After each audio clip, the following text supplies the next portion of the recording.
tăng lời hằng ly mân sơ cha lòng mong tôiต้องพาจืนสาย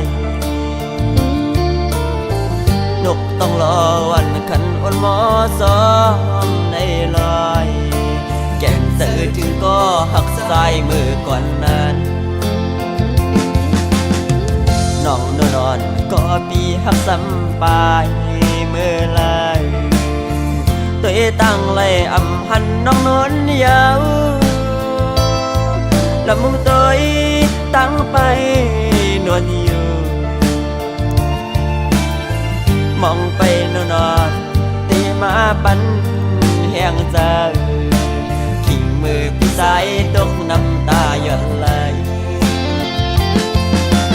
น้องน้อยไหนพอมือซื้อจอมก็หักมือก็หาสู่น้องไหล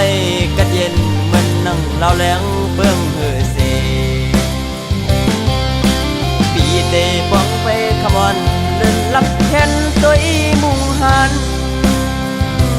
น้องนนเยาน้องนอนก็ปีหักซ้ำเปเย็นเลยมือซ้ำเมาเปิ่นเสลึกอืดไว้มาปีสายก้นกอดก้นปานขึ้นขมอนเลื่อนแหลงเปื้อเสื่อมในอำหันนานนน้องใจเสื่อมเสื่อ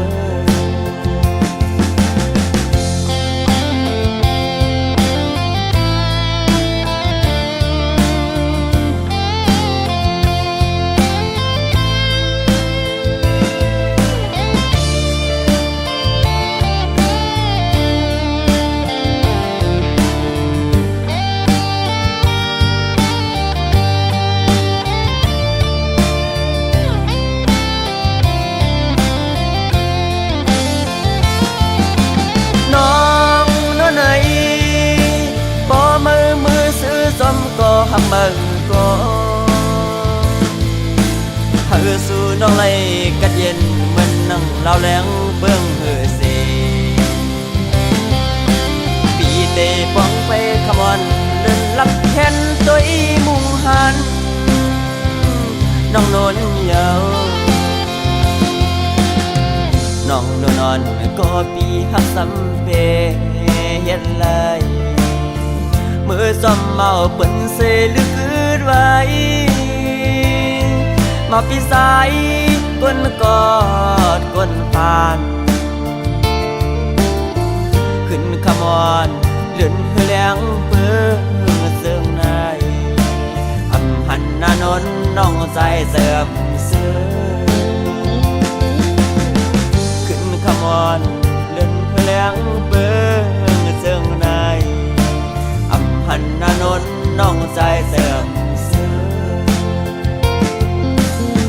ขึ้นขมอน